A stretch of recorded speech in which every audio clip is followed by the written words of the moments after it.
আসসালামু আলাইকুম, কি অবস্থা সকলের? আশা করি ভালো। আজকে এইচটিএমএল এর ধারাবাহিক ক্লাসগুলোর দ্বিতীয় পর্ব। গত ক্লাসে আমি আলোচনা করেছিলাম এইচটিএমএল এর সকল ট্যাগ নিয়ে, সকল প্রকার যতগুলো ট্যাগ এইচটিএমএল করতে গেলে ব্যবহৃত হবে সব ট্যাগ গুলো নিয়ে আলোচনা করেছি। সেই ট্যাগ গুলো ব্যবহার করে আমরা এই তিনটি প্রশ্নর সমাধান করব। আর হ্যাঁ, যারা প্রথম ক্লাসটি করো নাই তারা প্রথম ক্লাসটি অবশ্যই দেখবে, কেননা প্রথম ক্লাসে কিন্তু আমি এই এইচটিএমএল এর যে যত প্রকার ট্যাগ আছে সেই ট্যাগ গুলো কিন্তু আমি লিখে দিয়েছিলাম এবং বুঝাই দিয়েছিলাম। সুতরাং প্রথম ক্লাসটি দেখলে তোমরা এই ক্লাসটি কিন্তু অতি সহজেই বুঝতে পারবা। তো চলো কথা না বাড়িয়ে ক্লাসটি শুরু করা যাক। তো দেখো, আমি 1 নম্বর প্রশ্নের সমাধানটি করে দিচ্ছি। 1 নম্বর প্রশ্ন, প্রথমে যে কোনো একটা এইচটিএমএল তোমরা এইচটিএমএল ট্যাগ দিয়েই শুরু করবা, যেটাই হোক সেটা। আমরা এইচটিএমএল ট্যাগ দিয়ে শুরু করব। তারপরে লিখবো আমরা হেড। হেড হেড লেখার পরে আমাদের লিখতে হবে হচ্ছে টাইটেল। হেডের ভিতরে কি থাকবে? টাইটেল। আর টাইটেল ট্যাগটা হচ্ছে তুমি এই ফাইলটাকে কি দিয়ে সেভ করতে চাও মেমোরিতে, ঠিক আছে? তো আমি এই ফাইলটাকে মাই ফার্স্ট এইচটিএমএল দিয়ে সেভ করব। মাই ফার্স্ট এইচটিএমএল লিখে সেভ করলাম। এবার টাইটেল ট্যাগটা ক্লোজ করব। তারপরে হেড অংশের কাজ শেষ যেহেতু, তাহলে হেড ক্লোজ করব।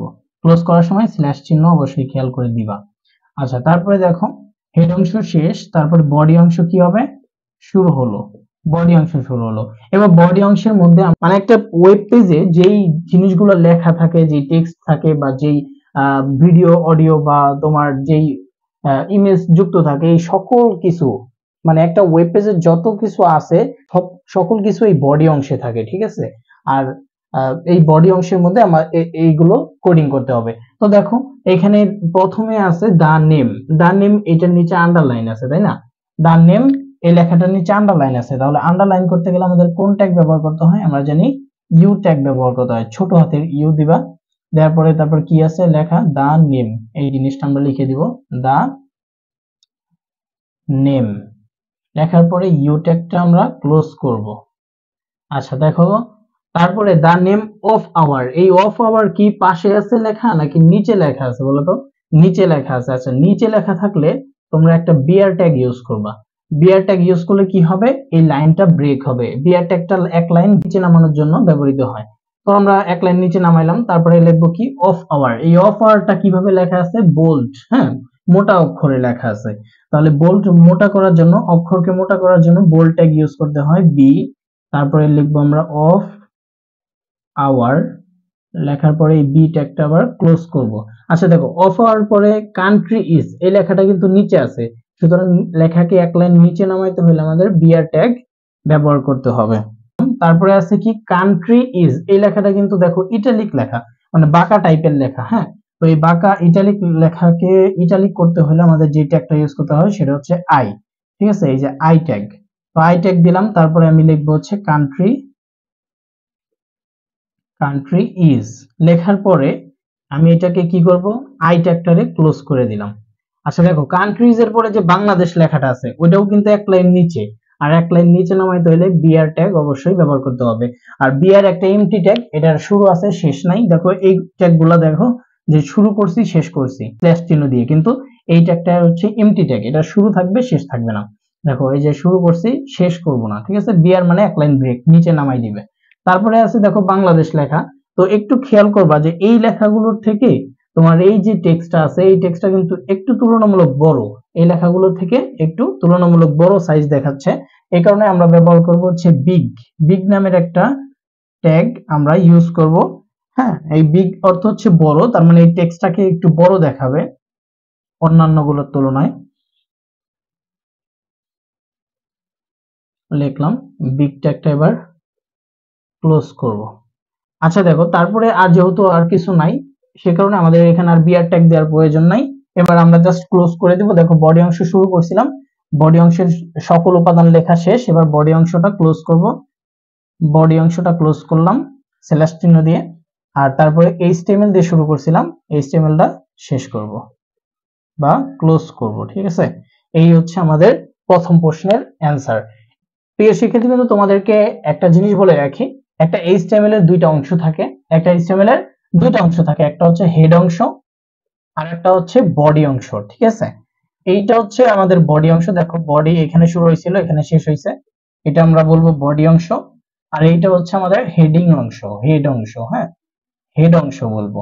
তো এটা অনেক সময় নৈর্ব্যক্তিকে আসে যে একটা এইচটিএমএল এ কয়টা অংশ থাকে, তাহলে দুইটা অংশ, একটা হচ্ছে হেড অংশ আর একটা হচ্ছে বডি অংশ। তো হেড অংশের মধ্যে যেই টার্মস গুলো আছে, যেমন তোমার এইচটিএমএল দিয়ে শুরু, তারপরে head, title, title close, head close, তারপরে বডি, এই পর্যন্ত প্রত্যেকটা এইচটিএমএল কোডিং করার সময় আমরা দিব। হ্যাঁ, মানে যে কোনো এইচটিএমএল, এই যে এইটা 2 নাম্বার সমাধান করব, 3 নাম্বার সমাধান করব, বা পরীক্ষায় যে কোনো এইচটিএমএল কোডিং করতে বলো, আমরা এই চারটা জিনিস, চারটা পাঁচটা জিনিস আমরা সব সময় দিব। তার মানে আমি বলতে পারতেছি যে এই যে এতটুকু, এতটুকু হচ্ছে আমাদের একদম বেসিক, এটা হচ্ছে সব সময় থাকবে। যে কোনো এইচটিএমএল আমরা করতে গেলে এতটুকু আমরা শুরুর সময় দিব, আর লাস্টে দিয়ে এই যে বডি এবং এইচটিএমএল ক্লোজ করব, এটা একদম বেসিক। হ্যাঁ, এটা যে কোনো এইচটিএমএল করার সময় আমরা আমরা এই এই কয়েকটা জিনিস দিব। তো প্রিয় শিক্ষার্থীবৃন্দ, এবার আমি তোমাদেরকে 2 নম্বর প্রশ্নের সমাধানটি করে দিব। দেখো, আমি সবকিছু মুছবো না, কারণ সব একই রকম যেহেতু, তোমার শুরুর দিকটা প্রায় একই রকম, এই কারণে আমি আর প্রথমটুকু মুছলাম না। আমি এইখানে জাস্ট একটু পরিবর্তন করে দিব, শেষ। দেখো দেখো 2 নাম্বারটা সমাধান করব আমরা। তো এইখানেও কিন্তু আমাদের এইচটিএমএল দিয়ে শুরু করলাম, হেড, তারপর টাইটেল, টাইটেল ক্লোজ, তারপরে হেড ক্লোজ, বডি অংশ শুরু। এবার বডি অংশের মধ্যে এই জিনিসগুলো লিখতে হবে। দেখো এখানে খেয়াল করো যে এইচ, তারপর নিচে আছে টু, তার মানে এইচ এর একটু নিচে আছে টু, এটাকে বলে সাবস্ক্রিপ্ট, মানে সাবটেক্সট দিয়ে লিখতে হবে। তারপরে আছে ও, তাহলে আমি এইচটা যেহেতু স্বাভাবিক, এই কারণে আমি এইচটা বাইরে রাখলাম। তারপরে টুটা কি, সাবস্ক্রিপ্ট, মানে নিচে আছে, এই কারণে আমাদের যে ট্যাগটা ইউজ করা লাগবে সেটা হচ্ছে সাব ট্যাগ। সাব মানে নিচে লেখা হবে। হ্যাঁ, ওই টুটা তো একটু নিচে, তাই না, সেটার জন্য এই যে টু লিখলাম। এবার টুটাকে ক্লোজ করে দিব, টুটাকে সাব ট্যাগটা ক্লোজ করব, এসইউবি সাব, সাব ট্যাগটা ক্লোজ করলাম। এবার কিন্তু এই টুটা এইচ এর তুলনামূলক নিচে আসবে। আচ্ছা, তারপরে কি আছে ও, ওটা যেহেতু স্বাভাবিকভাবে আছে, এই কারণে ওটা আমি বাইরে দিব। এই হচ্ছে তোমার এই প্রথম লেখাটা গেল, প্রথম লেখাটা হয়ে গেল। তারপরে দেখো দ্বিতীয় লেখাটি নিচের লাইনে আছে, তাই না, আর আমরা জানি এক লাইন নিচে নামানোর জন্য বিআর ট্যাগ ইউজ করতে হয়, ব্রেক।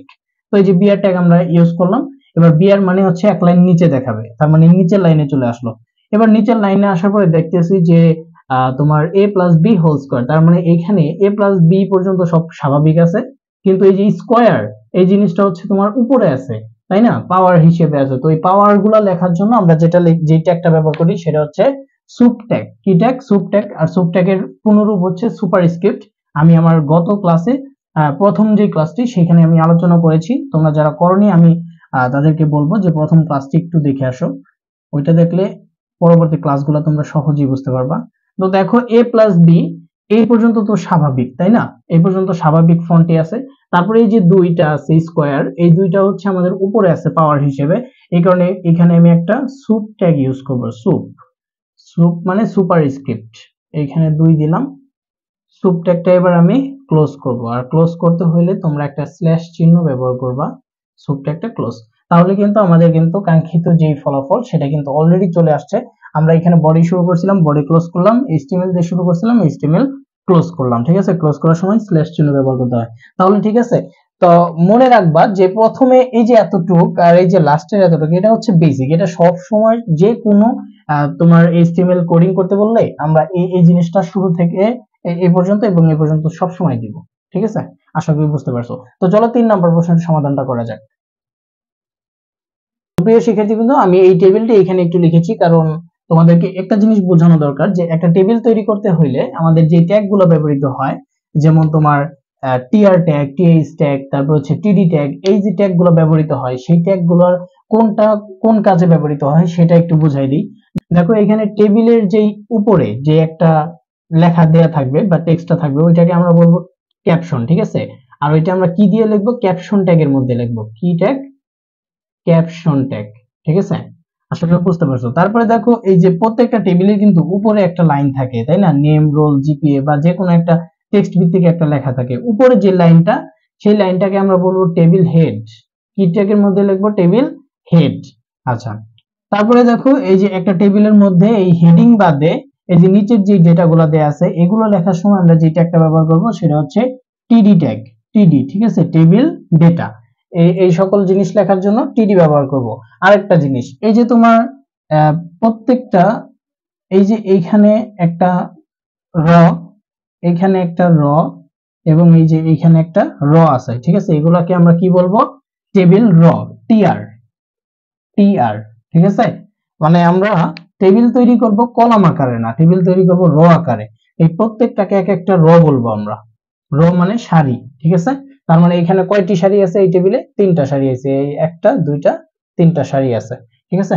আশা করি তোমরা বুঝতে পারছো যে কোনটাকে কি বলতে হয়। এবার খুব সহজেই টেবিলটা তৈরি করতে পারবো। তো প্রিয় শিক্ষার্থীবৃন্দ, তোমাদেরকে এবার এই 3 নম্বর প্রশ্নের সমাধানটি আমি করে দিচ্ছি। দেখো, যে কোনো একটা HTML শুরু করার সময় কি দিয়ে শুরু করবো আমরা, HTML ট্যাগ দিয়ে, তাই না, HTML ট্যাগ দিয়ে শুরু করব। তারপরে আমরা লিখবো হেড, তারপরে হেডের ভিতরে কি লিখবো আমরা, টাইটেল, টাইটেল ক্লোজ করে দেব। যদি আমি টাইটেলের মধ্যে কিছু লেখো ফাইন, যদি না লেখো সমস্যা নাই কোনো। টাইটেল লিখলাম, টাইটেল ক্লোজ করলাম, হেড লিখছিলাম, হেডটাও এখানে ক্লোজ করে দিলাম। তারপরে শুরু হবে আমাদের বডি অংশ, ঠিক আছে। হেডের পরে কোন অংশ শুরু হয়, বডি অংশ শুরু হয়, বডি অংশ শুরু করলাম। আচ্ছা, বডি অংশের মধ্যে আমাদের এই টেবিলটা আঁকাইতে হবে। তো দেখো এখানে টেবিলের উপরে কি আছে, রেজাল্ট, এই রেজাল্টটা হচ্ছে টেবিলের ক্যাপশন, তাই না। তাই আমি এখানে দিয়ে দিব টেবিলের ক্যাপশন হিসেবে, ক্যাপশন ট্যাগের ভিতরে লিখবো রেজাল্ট, ক্যাপশন ট্যাগটা ক্লোজ করলাম।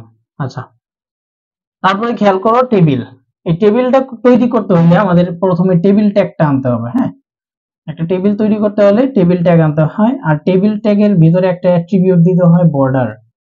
সব সময় টেবিল লিখলেই টেবিলের বর্ডার দিতে হবে, টেবিল বর্ডার সবসময় ডিফল্ট হিসেবে 1 দিবা, ঠিক আছে। টেবিল বর্ডার কত দিবা, 1 ডিফল্ট হিসেবে। আচ্ছা, তারপরে আমরা টেবিলটা শুরু করি। দেখো এইখানে এই টেবিলের মধ্যে কয়টা সারি আছে, কয়টা র আছে, দেখো তো 3টা র আছে। এই যে একটা, এই যে একটা, এই যে একটা, তার মানে এই 1 নাম্বার র, এটা হচ্ছে 2 নাম্বার র, এটা হচ্ছে 3 নাম্বার র। আমরা হচ্ছে টেবিলটা তৈরি করব র আকারে, ঠিক আছে, কলাম আকারে না, এইভাবে তৈরি করব র আকারে, সারি আকারে, ঠিক আছে। তাহলে এখানে র আছে কয়টা, একটা দুইটা তিনটা। তাহলে এই র এর জন্য আমাদের যে ট্যাগটা ব্যবহার করতে হয় সেটা কি, টেবিল র, তাই না, টেবিল র। তাহলে প্রথম সারিটা তৈরি করার জন্য আমরা টেবিল র আনলাম।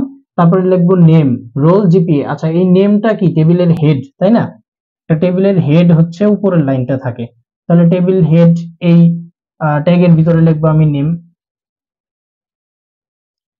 টেবিল হেডটা ক্লোজ করব। আবার টেবিল হেড দিব, টেবিল হেড দিয়ে লিখবো হচ্ছে রোল, টেবিল হেডটা ক্লোজ করব। তারপরে আছে কি জিপিএ, এটাও কি একটা টেবিল হেড, সুতরাং আমি জিপিএ লেখাটাকেও টেবিল হেড এর মধ্যে অন্তর্ভুক্ত করব। আচ্ছা দেখো তো, এই লাইনটা কিন্তু এবার শেষ, তাই না, নেম লিখলাম, রোল লিখলাম, জিপিএ লিখলাম, তারপরে এই লাইনটা তো শেষ, এই সারিটা তো শেষ। এই কারণে এই যে টিআরটা শুরু করছিলাম, টিআরটা আমি ক্লোজ করে দিব। তো টিআরটা আমি এখানেও ক্লোজ করতে পারি, এখানেও ক্লোজ করতে পারি, ঠিক আছে। তো এইখানে ক্লোজ করলে কি হবে, জিনিসটা একটু সৌন্দর্য দেখা যাবে, এই এই হচ্ছে কথা। তারপরে আবার দেখো এই যে 2 নাম্বার সারিতে আসলাম। তো এই 2 নাম্বার সারি শুরু করার জন্য আবার একটা টিআর টিআর ট্যাগ নিতে হবে, তাই না। একটা টিআর ট্যাগ নিই, টিআর মানে টেবিল র, এই যে 2 নাম্বার সারিতে। আচ্ছা, তারপরে কি আছে, জয় 95 আর হলো 5.00। তো জয় এই 95, এই লেখাগুলো কি, টেবিল ডেটা, তাই না। তো টেবিল ডেটার ভিতরে আমি লিখব টিডি, লিখব জয়, তারপরে এই টিডি ক্লোজ করব। তারপরে আবার লিখব টিডি, আছে 95, টিডি ক্লোজ। তারপরে আছে 5.00, এটাও টিডি, তাই না, টেবিল ডেটা 5.00।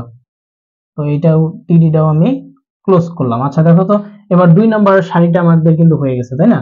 তো 2 নাম্বার সারিটা যেহেতু হয়ে গেছে, এই কারণে এই যে টিআর শুরু করছিলাম, এই টিআরটাও এখানে ক্লোজ করে দিব। 2 নাম্বার সারির কাজ শেষ।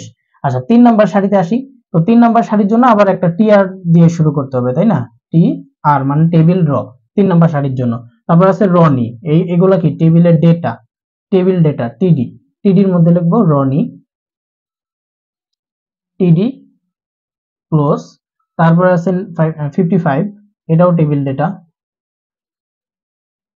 55, টেবিল ডেটা ক্লোজ। তারপর আছে 4.00, টেবিল ডেটা দিয়ে লিখবো 4.00, টেবিল ডেটা ক্লোজ। দেখো তো, এবার এই লাইনটাও শেষ। তাহলে এই টিয়ারটা কি করতে হবে, এখানে ক্লোজ করতে হবে। আচ্ছা, তারপরে দেখো আমাদের উপরের দিকে খেয়াল করো, আমরা কোন জিনিসটা ক্লোজ করি নাই, এই যে টেবিল শুরু করছিলাম, টেবিলের ভিতরে যত কিছু আছে সবকিছু লিখলাম, টেবিলটা কি ক্লোজ করছিলাম? এই যে শুরু যে করছি টেবিলটা কি ক্লোজ করছিলাম? করি নাই, তাহলে এখানে টেবিলটা ক্লোজ করব। ঠিক আছে, টি A B L E, table. দেখো এখানে টেবিল বর্ডার 1 লেখা আছে, কিন্তু ক্লোজ করার সময় কিন্তু শুধু টেবিল দিয়ে ক্লোজ করতে হবে, এই টেবিল বর্ডার লেখা যাবে না, কারণ বর্ডার এটা হচ্ছে আমাদের একটা অ্যাট্রিবিউট। ঠিক আছে, ট্যাগটা মূলত টেবিল। তো এই যে টেবিল শুরু করছিলাম, টেবিলটা ক্লোজ করলাম। তারপরে দেখো আর কি কি ক্লোজ করি নাই, এখানে বডি শুরু করছিলাম, বডিটা কি ক্লোজ করছিলাম? না, বডি অংশের মধ্যে এই সকল তথ্যগুলো লিখলাম। তো এই যে বডি অংশটা শুরু করছিলাম, বডি অংশটা এবার শেষ করব।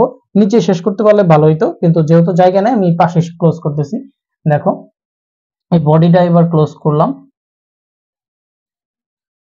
বডি ক্লোজ করলাম। তারপরে কি আছে দেখো তো, এইচটিএমএল, এইচটিএমএল দিয়ে যে শুরু করছিলাম, হ্যাঁ, তো এইচটিএমএল দিয়ে এবার শেষ করতে হবে, এইচটিএমএল ক্লোজ করতে হবে, এইচটিএমএল। ঠিক আছে, তো আশা করি তোমরা বুঝতে পারছো। আজকের ক্লাসটিতে তোমরা কিন্তু এই 3টি প্রশ্ন কিভাবে সমাধান করতে হয় সেটা কিন্তু শিখে গেলে। তো এই এইচটিএমএল এর আজকে দ্বিতীয় পর্ব শেষ হলো।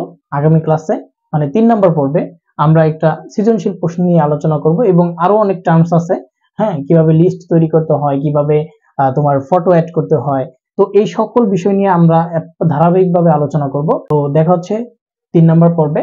ততক্ষণ পর্যন্ত ভালো থাকো, সুস্থ থাকো। আসসালামু আলাইকুম।